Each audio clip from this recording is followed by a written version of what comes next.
নমস্কার, শুভ সকাল। আশা করছি আপনারা সকলেই ভালো আছেন। আমার নতুন একটা ভিডিওয়ে আপনাদেরকে আমার চ্যানেলে সুস্বাগতম। চলুন আজকের ভিডিওটা শুরু করা যাক।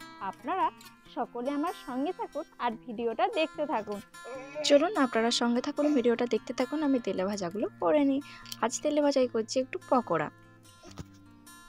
কার কার পকোড়া খেতে ভালো লাগে আমাকে কমেন্ট বক্সে কমেন্ট করে জানাবেন কিন্তু। চলুন আমার পকোড়া সমস্ত কিছু এখানে ছেড়ে দিলাম, আর মাত্র কয়েকটা আছে, তাহলেই হয়ে যাবে। চলুন এবার সবজিগুলো কেটে নিই। এই বাঁধাকপিটা কাটবো ফুলকপি, আর এই দেখুন দুটো বড় বড় সাইজের বেগুন নিয়ে এসেছে। আজ করব বেগুন ভাজা। চলুন ঝটপটাকে সবজিগুলো কেটে নিই, তারপর দেখা হচ্ছে। দেখুন কেটে নিয়েছি ফুলকপি, আর এখানে কুঁদরি, আলু, বেগুন ভাজা সমস্ত কিছু কেটে নিয়েছি। হ্যাঁ, তবে একটা কথা বলে রাখি, এটা কিন্তু আজ নয়, আমি এটা কাল সন্ধেবেলা কেটে নিয়েছিলাম, জানেন তো। শীতের সবজি শীতকালে কিছু হবে না। আর আজ সকালে বড়মশাই একটু তাড়াতাড়ি আছে, সেই জন্য আমি সকাল সকাল একটু কাল সন্ধ্যে কেটে রেখেছিলাম, সকাল সকাল রান্না বসিয়ে দিয়েছি।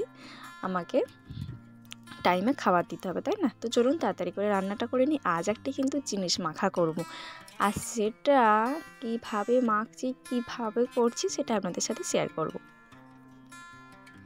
এই দেখুন, বলেছিলাম না একটা জিনিস করব।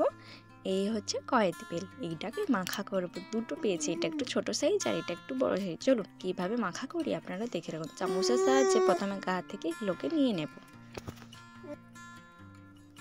এরপরে ভালোভাবে শাঁসটা আর চামচের সাহায্যে গা থেকে বের করে নিয়ে এখানে দেব নুন, চিনি, ধনেপাতা, একটু সরষের তেল আর কাঁচা লঙ্কা। ব্যাস, তারপর ভালোভাবে করে মেখে নেব। ব্যাস, তাহলেই রেডি। তারপর কয়েদ বেলের খোলাই করে খেয়ে নেব। আজকের ভিডিওটা আপনাদের কেমন লাগলো? ভালো লাগলে লাইক কমেন্ট করবেন। টাটা।